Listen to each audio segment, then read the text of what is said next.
There's a saying in the trade, if you want to know what America will buy next year, don't ask Wall Street. Ask a shopkeeper in Yiwu, China. It sounds like a joke. It isn't. Months before something becomes a trend on an American shelf, the order to make it is already sitting in a computer, in a shop barely bigger than your bedroom, in a Chinese city most Americans have never heard of. I work in export trade. I move products out of China for a living. Today, I'll show you why one city's order book often knows what America wants before America does. And, just as important, I'll show you exactly when that crystal ball lies to you. Because the real story isn't magic, it's timing. The city is called Yiwu in Zhejiang Province, eastern China. On a map, it's just a small county-level city. Inside it sits something that is not small at all, the largest wholesale market for small commodities on Earth. Let me give you the scale, because it's genuinely hard to picture. The market floor covers more than 6 million square meters. It holds around 75,000 shops, selling over 2 million different products across 26 major categories, and it ships to more than 200 countries and regions. Somebody worked out that if you spent just a few minutes at each stall, 8 hours a day, it would take you over a year to walk the whole thing. Here's how that adds up in money. In a single year, this one county-level city exported nearly 600 billion yuan worth of goods. That's around a seventh of everything its entire province sells abroad, and more than the export totals of several whole Chinese provinces combined. One city, out-exporting provinces. And for certain products, Yiwu doesn't just compete, it dominates. Roughly 80% of the world's Christmas decorations come from here. When Paris hosted the Olympics, about 80% of the mascot dolls were made in China. Most of them shipped from Yiwu, along with 1 million official silicone wristbands. For the Qatar World Cup, Yiwu supplied close to 70% of the merchandise. Think about what that means. This one city doesn't sell a product. It sells the everyday stuff of the entire planet. The flags, the toys, the decorations, the little things that fill every drawer in every country. And here's the part that matters for our story. To sell the world its small stuff, Yiwu has to make those things first. Months before you ever see them. So why does the order book seem to see the future? The answer isn't mysticism. It's a head start built into the supply chain itself. Think about anything that has to be on an American shelf by a certain date.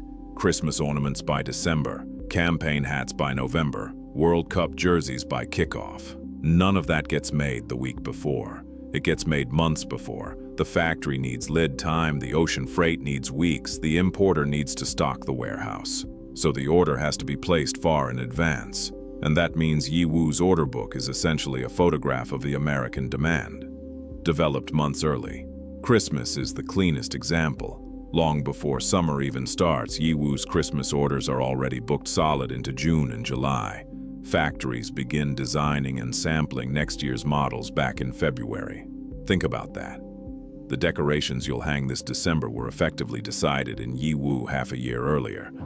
The merchants can even feel the next trend coming. They watch which new sample styles get snapped up fastest, and that tells them what'll be hot a season from now.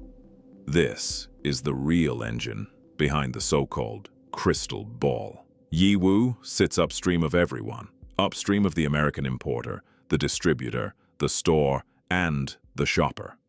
When you're standing at the top of the river, you see the water rising before anyone downstream feels it. It's not magic, it's position. This upstream instinct got a nickname. People call it the Yiwu Index, launched in 2006 as an official economic indicator. The legend was born in 2016. Going into the US election, American polls leaned heavily one way. But in Yiwu, the order books told a different story. Orders for one candidate's flags and hats massively outran the others. By some reports, nearly 10-1. The Yiwu merchants bet on the outcome the polls doubted. They were right. Overnight, people half-joked that Yiwu had become the world's third great intelligence agency. But here's the part the internet leaves out, and the part that actually matters. The index is not a reliable oracle. It lies, and it's worth knowing exactly when. In 2020, Yiwu's orders again leaned toward one candidate. This time, the other side won. The index was wrong, and by 2024, with both American parties campaigning on Made in America and shunning Chinese-made gear, the election orders dried up so much that the index basically went dark. So, why does it fail? Because the people placing orders in Yiwu are companies, distributors, and American shops, not voters. A big order tells you a product will sell. It does not count how many citizens will show up at the polls. Buyers have different habits too. Some shifted their orders to Vietnam and Cambodia, so Yiwu stopped seeing the full picture. And that's the real lesson, the one that's easy to miss. What Yiwu's order book actually predicts is commercial demand, how much of a thing the world will buy. It was never built to predict a political result. The moment you read how many units will sell as who will win, that's the moment the crystal ball lies to you. Yiwu is reliable about trends. It is not a fortune teller about elections.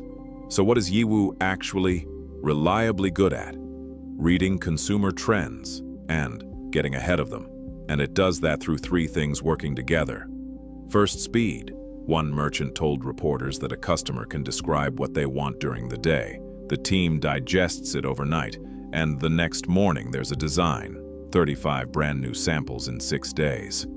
Another shopkeeper films a 15-second video and, with AI translation, pushes it out in 36 languages at once. The turnaround is almost violent. Second, everything is next door. Design, sampling, production, packaging, shipping, all of it sits inside Yiwu or the towns around it. So a new product can flood onto the global market faster than anywhere else. Whoever makes it first captures the trend first. And Yiwu doesn't only ship by sea.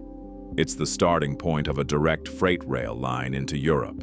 The first train rolled out of Yiwu in 2014 and ran all the way to Madrid, and that rail route can cut the journey to Europe to less than half the time of ocean shipping. Speed stacked on speed. Third, tiny orders at colossal scale. A special export system lets shipments worth under $150,000 be consolidated and sent out efficiently, which means even a weird little niche product can find enough buyers to be worth making. Nothing is too small to scale. Stack those three together and something remarkable happens. Yiwu doesn't just see a trend coming. It can put the product on the shelf before the trend has even fully formed. In a strange way, it isn't predicting what you'll buy next month. It's manufacturing it.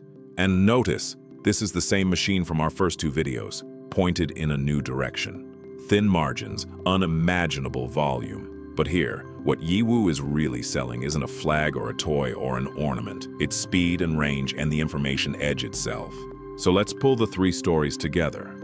The incense and the lighter showed you how things get made. Yiwu shows you something stranger, how the world seems to know what to make in the first place.